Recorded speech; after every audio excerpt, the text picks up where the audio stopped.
how to log into NOWPensions account. So if you have made an account on this website, this is how you can log into it.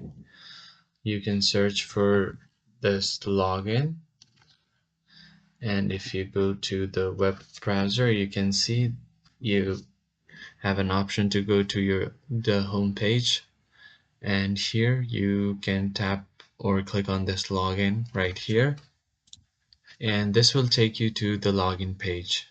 So here you have an option to select what best describes you. So I'm just going to click on this employer right now, and then you can enter your email and password right here.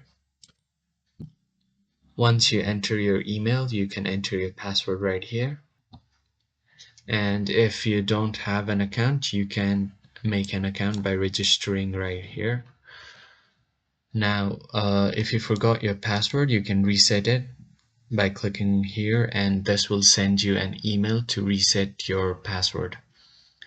So if you have entered your email and password, you can just click on login, and this will log into your NOWPensions account, and that's it. I hope you found this video helpful, and I'll see you on the next one.